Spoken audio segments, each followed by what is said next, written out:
the 25, breaks a couple of tackles, and look at him go! He could go all the way! Touchdown! Winning is not something, it's an always. Winning is a habit.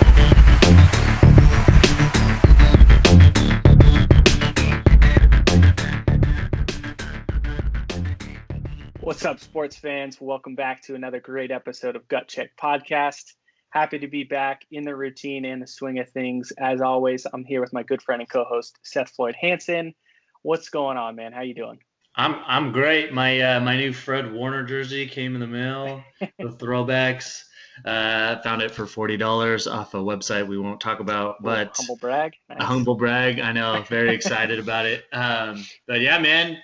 Just we're taking away, coming up on free agency. My mom was in town this week. And so me, my wife, and my mom, we were out to dinner and we were talking. And my mom was like, I feel like you don't watch a whole lot of basketball anymore, do you? And I was like, well, I pay attention a little bit. But she's like, when you were a kid growing up, you idolized and watched Kobe and the Lakers. And I just told her that, like, with how sports has gone and with what the NFL is now, it's like truly a year-round thing. And while I still like basketball, like I will much rather and like am more consumed with NFL offseason news than I am like flipping on an NBA game. And it's just crazy that that's where we're at. But that's the genius of the NFL. Yeah. That's why we like it so much, is they have us captivated 365 days a year. So anyway, we're about to hit that sweet spot, that the meat of it right now, getting into free agency. It's exciting. Yeah, they have an ESPN milks it, man. So I turned on, we watch Get Up every morning, my wife and I. Nice. Love the show with Mike Greenberg, right? I knew I was going to watch it right after I heard Dak Prescott got signed, which we'll go into this episode. But they talked about that for the rest of the week, right? Just everything about that signing. They didn't even touch NBA that was going on. Like, we're in the height of March Madness with college basketball too. So it's crazy. But yeah, definitely year-round opportunity. Pro days going on right now. So that's taking up news spots too. Yeah, it's crazy. I mean, I'm probably going to tune into NBA playoffs. Obviously, I'm going to watch March Madness, but it's just the NFL, man. It is king right now, and look great. Like I'm all for it. I love it. So, yeah, because it gives us something to talk about too. And one of our favorite episodes, I'd say my favorite episodes are the draft episodes we do. For sure. But the free agent talk, like that's part of the draft, really. As soon as your team is eliminated from playoffs, you are just in rebuild mode or reload, whatever you want to try to call it. Mm-hmm. So looking at free agents, looking at who you're going to franchise tag, who you're going to sign long-term, and get ready for the draft. So that's what we're going to talk about this episode. Hit on some of the big free agent moves, as well as some of the big trades that have already happened this offseason. And then we're going to do a little role play. Seth will be the general manager of the 49ers, and I'll be good old Jerry Jones, general manager of the Dallas Cowboys. Attaboy. And see what moves we would do. Obviously, one of my moves has already been sort of taken care of for me, but sure. Just jumping right into this offseason. First news we'll hit on, it's now official. Drew Brees is retired. Everyone saw it coming. But I think that does, now that it's solidified, certainly gives the Saints some question, but it looks like they're going to go with Taysom Hill and Jameis Winston at quarterback there. Yeah. But really, the quarterbacks, as always, are dominating the news cycle this free agency, whether it's trades or want to be traded or the free agents that are out there. Yeah, so the Drew Brees being gone, love Drew Brees, even though he diced my football team up a few times over the years. Like, how do you not like Drew Brees? The Taysom Hill contract, have you looked at it? I don't know if you got a chance to look at it today, but every year after this year is like voided. Like every year or something, like they can void it, which a lot of people that I follow on Twitter and stuff and I'm reading through is basically like Taysom Hill is done after this year. There's no way they're going to pay him that money unless the only way he's still a Saint after this year is what people are trying to claim. Like when you look at a contract like this, is if they cut him and then re-signed him for some really cheap contract. That's the only way he's going to say it, because there's just no way the Saints are going to hold on to him. Anyway, the point, though, is that it's going to be very interesting because even when Drew Brees was on the field, you saw Taysom Hill still come in key situations. I would I imagine it's going to be more of a 50-50 split, don't you think? Like, or it's going to be you're handing the keys to Jameis. Like, I don't see a situation where they're just going to – I think you saw Taysom for a few games last year, and, like, I mean, it just is what it was. He's a great football player, but he's not a pure enough quarterback to where you just want to give him the reins. So, yeah. Well, yeah. I think Jameis Winston, obviously he has his turnover issue, but you got to think, I mean, Sean Payton is a great coach. A lot of people like him with that offensive mind. I mean, if they can just get rid of those turnovers, which is obviously a lot easier said than done, right? Just not throw the ball to the other team. There's going to be analytics where they're going to say, all right, Jameis hasn't thrown an interception in like 15 plays. Throw Taysom in. Throw him in before he throws a pick. Probably, man. Might be something I should look into. Yeah. But, I mean, I think Sean Payton wants to stretch the field again, and he couldn't do that with Drew Brees. I don't know that he can do it with Taysom Hill to the same extent, but he could do that with Jameis Winston, who was throwing for 4,000 yards easy in Bruce Arians' system. So I think they'll give him a shot. He's not Drew Brees. He's not going to be great. But if he was 7-9 with the Buccaneers, they might be able to turn that into 9-7, maybe squeak out a couple more if they keep playing good defense. Well, shoot, they won seven games when he threw 30 interceptions. So, I mean, shoot, if you cut it to 15, you probably win a couple more games, I would think. Yeah. Unless they make a move, which is tough. It's just tough. It's tough to make a move when you make the playoffs and all of a sudden you're in need of a quarterback and you're picking at 22 or 23, wherever they're at. So, excuse me. So, I think it has to be Jameis. I think – or I mean, because Taysom's a fan favorite, I think you're going to see a lot of Taysom early on in the season. Yeah. And, like, Taysom's, like, one of the most likable guys, obviously, and that's, like, another reason they're going to try and give him the shot. But I think as you get through the first quarter of the season, by week 4 and 5, it's going to be more and more Jameis just because, like you said, Peyton wants to stretch the field, and he's got to do it with Jameis. And Jameis, man, Jameis can sling it. He just, you know what I mean? Like 5,000 yards, 30 touchdowns. He doesn't have a filter. Like he just throws it, just does it. But anyway, so they're going to be really fun to watch this year. Maybe those all black uniforms are easier to just register. That must be it. There's no confusion there. That must be it. That's what I'm thinking. So. But yeah, like you're saying, I mean, to try to rebuild with a new quarterback, you got to give up a lot of capital for that. As you saw, right, the Rams going all in for Matthew Stafford with that big trade. They basically don't ever pick again in the NFL draft. Like, just don't expect to see the Rams ever draft again. They now have Matthew Stafford there.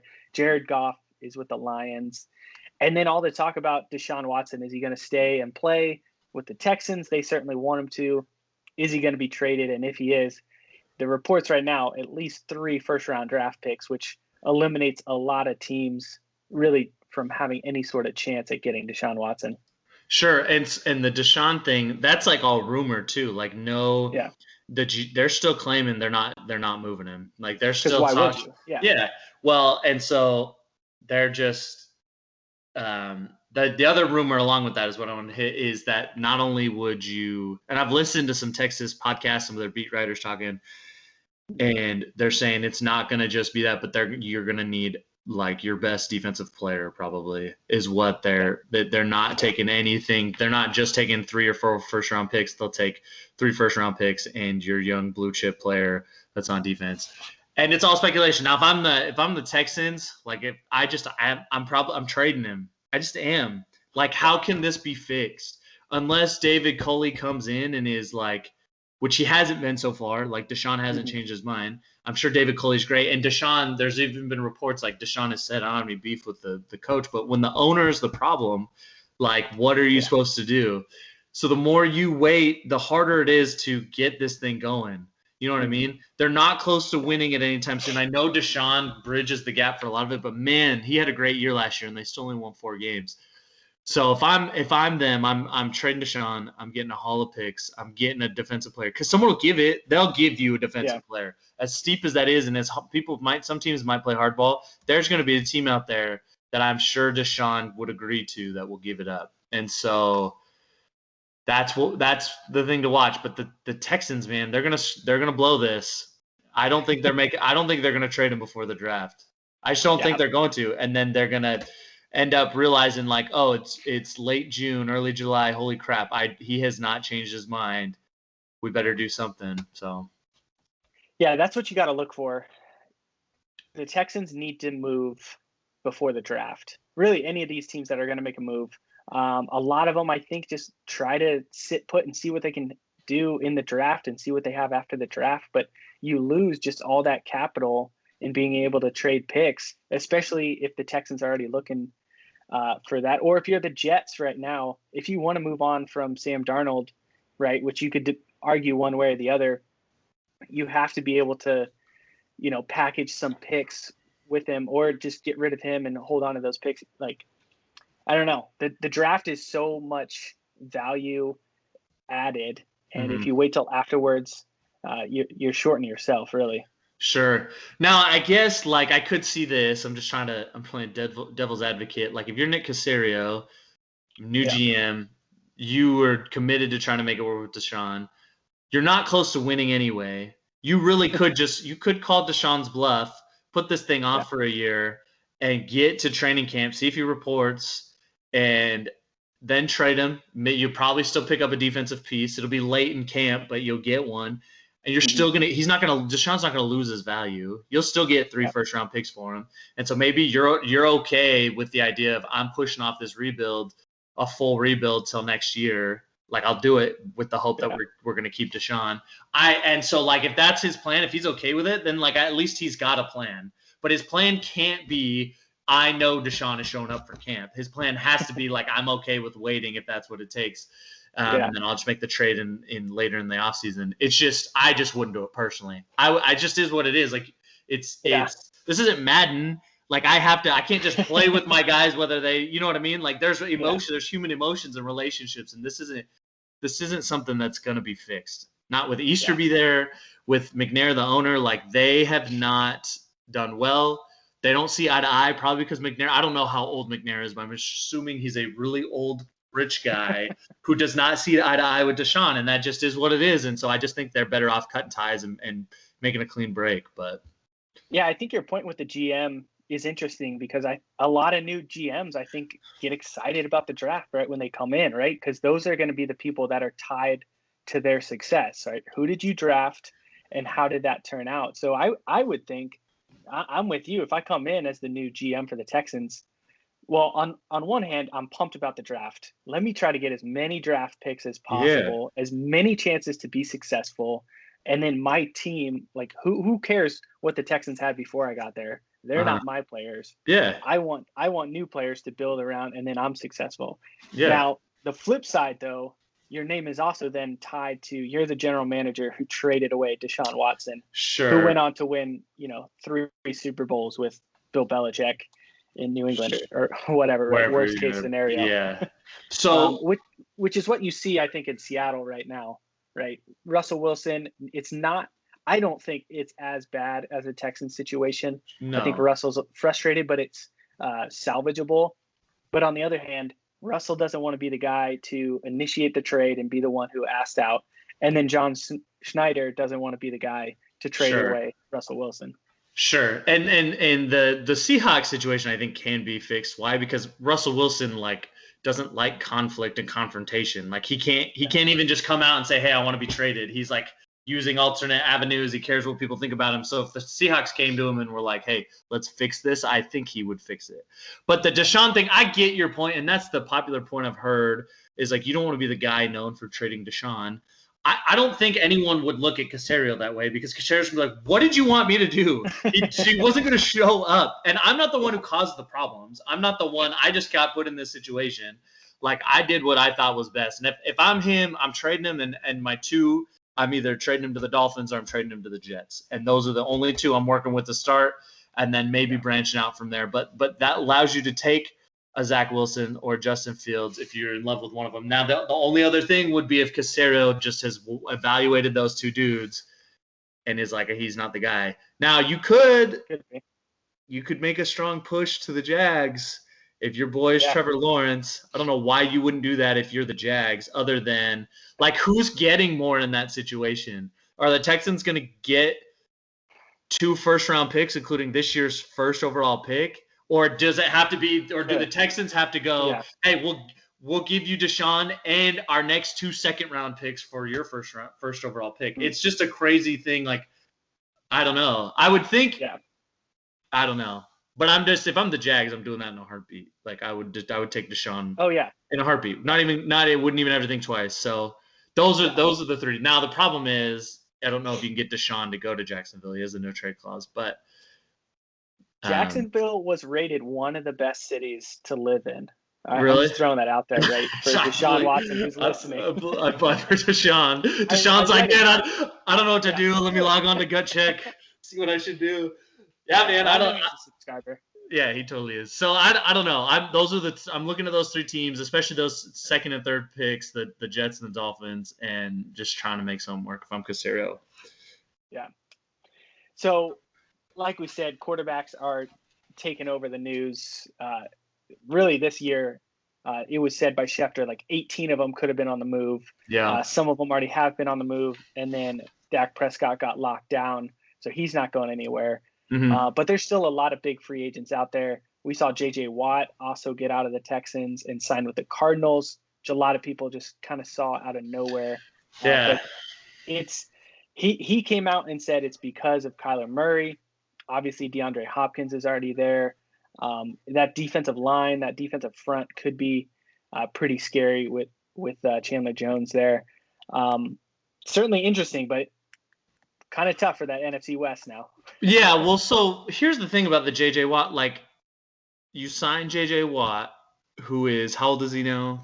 30. I think he's only 32? 33? Okay, but with a long injury history. True. And you're going to let Hassan Reddick walk, who's played really well, who's the younger player. And you're not going to re-sign Patrick Peterson, and it's a big name, and if he stays healthy, like, you're going to get some great production from him, probably. And when I say great production, I'm talking like 8 to 10 sacks maybe. But he's not going to, like, in my head, I would have rather have kept Hassan Reddick. I wouldn't want to pay J.J. Watt. What's he getting, like $14 million a year, $17 million a year, something like that? Like, from listening so I listened to a guy, John Middlecoff, who used to be a scout for the Eagles, and I listened to him. He's in the Bay Area, grew up in the Bay Area, so he talks 49ers and NFC West a lot. And he just said from what he'd gathered, like, the most likely thing that happened in this situation was the Cardinals weren't on anybody's radar. Mm-hmm. He had been talking about, like, the Browns and the Bills were kind of the 2 I had heard. And then he ended up with the Cardinals. He's saying what had to have happened was the Cardinals came in to pay an absurd amount of money, and then the Browns and the Bills were like, no way are we giving you that much money for how old you are and your injury history, as the Cardinals did. And, like, is J.J. Watt is really tempting? I just feel like in history, most of the time those moves don't work for a guy that's like he's out of his prime, right? Like, I don't think that's an argument. You're paying for past production, and now you're having to let young guys like Hassan Reddick walk. Or even keeping you're not making room for Patrick Peterson, who you sound like you're going to let walk. It just seems weird to me. It just seems like a weird move. But if he stays healthy and gives you 10 sacks, then I'm wrong and they're right. You know what I mean? Yeah. So.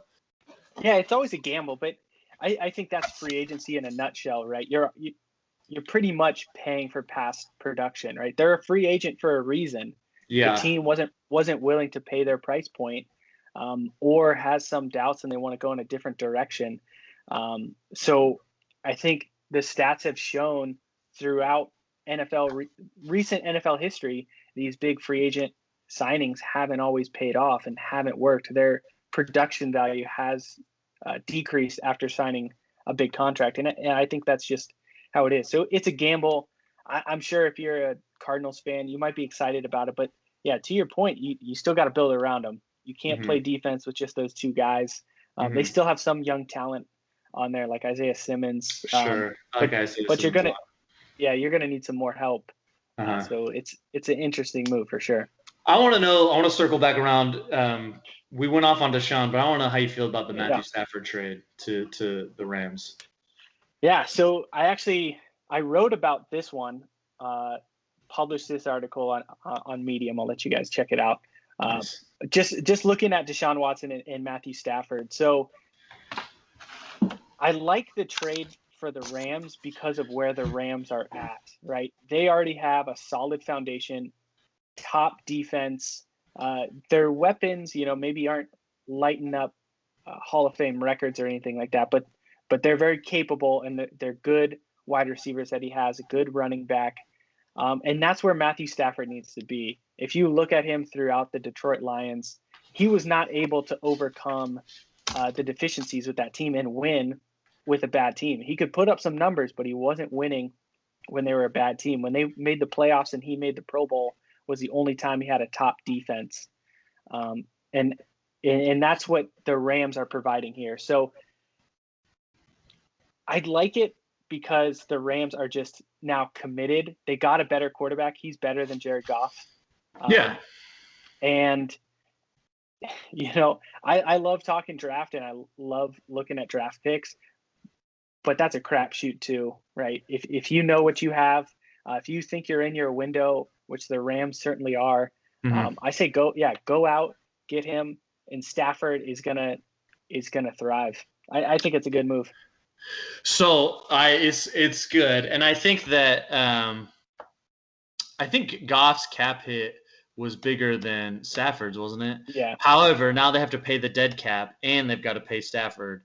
But my only thing about this, I'm one of the biggest Stafford supporters, and I was all in on the 49ers trying to go get Stafford. I think it's just a situation. I think he was in a bad spot and handled it with class like a champ. He wasn't complaining. He toughed things out. He played through injuries. I think he's a great dude. The Rams are still $30 million over the cap. And whether I don't know how the Matthew Stafford trade affected that as much. I don't know if they were with that prior, but they're gonna let pieces go. Now on offense, they're gonna light it up because they've got Cam Akers. You still got Cooper Kupp. Woods, thank you. Woods is he's a number one receiver that no one wants to talk about for some reason, legit. But they're losing some pieces on defense. They're trying to re-sign Leonard Floyd, but they're before free agency hits. They're taking calls on Michael Brockers because they can't afford to pay him. Anyway, so it's gonna even out somewhat. Now the Rams offensively are gonna light it up. Defensively, I don't know. I think they're gonna be very similar to what they were this year as far as record-wise. They're not gonna take the league by storm and go 15-1. I think a lot of people took that attitude, but the numbers have to matter. You can't just look at the quarterback, and you could also make the argument Stafford, while if he's as good as everyone wants to make him sound, why were his teams so bad every year? You know what I mean? And I know his teams around him were good, but they had a lot of years where they won 4 games with him as the quarterback. So he's a definite upgrade from Jared Goff, but you're gonna have to let other people go. And so my guess is they're gonna end up in that 10-6, or I guess 10-7 or 11-6 range if they're really gonna put in that 17th game. But they're gonna be good. They're gonna be in the mix for the division to win the division, and they'll be a force. You know what I mean? But I think I just read a lot that people were they're gonna be the new Chiefs or something weird like that. They're gonna be 14-2 or whatever. And I just the numbers can't support that because they also don't have any draft picks. So you're just gonna be letting people go and hoping that your guys left on the team can make up the slack. Yeah, we may see a drastic decline in the Rams starting maybe after this year. The pieces are gonna fall apart. You can't sustain that far over the salary cap. It just doesn't work, especially as players get older. They're just not as good, right? So you can't always be paying them that much money. But yeah, I think at 10-6 with Matthew Stafford in the playoffs, they just want to be able to compete, right? They already were able to win a playoff game with a backup quarterback and a hurt quarterback. So if you have a good quarterback, which is what they're going to have in Matthew Stafford, they can maybe make a farther run. Mm-hmm. No, and I agree with that for sure. I agree with that. One thing that I think I've learned, especially since you and I have started doing the podcast, is we don't really know anything. You know what I mean? Tell everyone. I know, don't give away our secret. But I just mean you just don't know. there's so much that happens in the building, in the film room, on the practice field that we just don't know. And maybe it's a match made in heaven. Maybe he steps on the field and has 1 year of like Patrick Mahomes or Aaron Rodgers, and he just really was on a bad team. You know what I mean? And they win the Super Bowl. Who knows? Or maybe he's just like pretty good and he's a little better than Jared Goff, and I don't know, they win 10 games and lose in the playoffs. Like, I don't know. I know the numbers do not look good. They're not on their side. So I'd like to think that Sean McVay and Les Snead, their plan they weren't thinking Stafford's coming in there, we're going to go 15-1. We're the new Chiefs. But they're going to think, hey, we can go 11-5. Mm-hmm. We can run through the NFC. If we're in a close game, whether it's the NFC Championship or even the Super Bowl, right? Like, we can overcome a close game and a tough game that we couldn't before with Jared Goff. Sure. And that's all it is. I think it's just that one or two little situation or scenario that's going to put them over the edge. I don't think they're making a big jump. Now, they paid like they were going to make a big jump, mm-hmm. but I think it's just going to be incremental step forward that's going to overcome some small deficiencies and help them win some tight games. I agree with you. And you get to the playoffs and anything can happen. If you have a good quarterback, anything can happen in the playoffs. Yeah. I really believe that. The other move they're not talking about, and then we can move on, is Brandon Staley being gone, their defensive coordinator, who was like taking the league by storm. Now they're going to run a lot of the same concepts, and they might be able to keep that going, but they also might not. Who knows? Mm-hmm. So that's a story to watch too. That was Staley's first year though as defensive coordinator. Yeah. And he just took over for Wade Phillips before then. So I mean, I don't know off the top of my head what that pipeline looks like in the Rams, but maybe they have some backfills. Because who is Staley, right? Is he some kid genius? Like, maybe he was, or was he just within their system already, and he was the one they gave the headset to that said DC? Yeah, I don't know. That's what I mean. We don't know anything. We'll probably find out. Yeah, we'll probably find out. Hopefully. Yeah. Yeah. So the last, I think, big free agent that we want to talk about before we get into our teams. You brought it up before we started recording. Aaron Jones, not a free agent, but he was on his last year. The Packers just re-signed him 4 years, $48 million is what's coming out as of today. And I know you got some takes on that one. Gosh. So the Packers, like, their draft last year was a lot like the Eagles draft, and we all know how I feel about how the Eagles drafted last year. Here's the thing. The Packers won 13 games. Didn't they win 13 in 2019? Yeah. And then they won 13 this past year. So in that sense, it's hard to knock them too hard. It is, because they're winning. Now you could say though, that's just Aaron Rodgers doing Aaron Rodgers things. Like, I don't know however you want to look at it, but this re-signing makes them look so bad. And I'm not saying anything new. I'm saying I agree with everything being said on Twitter and the people I'm reading and stuff. Like, I just agree with them. They took Jordan Love at the end of that first round, okay? Didn't give Aaron some help. Took Jordan Love at the end of the first round. Jordan Love, do you know where Jordan Love spent most of the season, Matthew? In Utah? The practice squad. Yeah, Utah, essentially. He's on the practice squad. He couldn't beat out Tim Boyle as the backup quarterback, and they used a first-round pick on him. He was the practice squad guy. Wasn't even suiting up for games most of the time.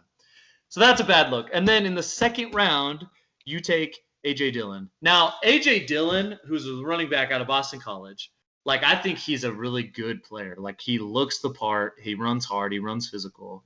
And with Aaron Jones' contract being up, like, I would have liked to have seen you spend it on a wide receiver at that pick to try and help Aaron Rodgers out a little bit. But, like, I get it. Or just go defense. Like, you could draft every year. You could just draft a bunch of defensive guys, and I'll never blame you for it, because defense is what's most important.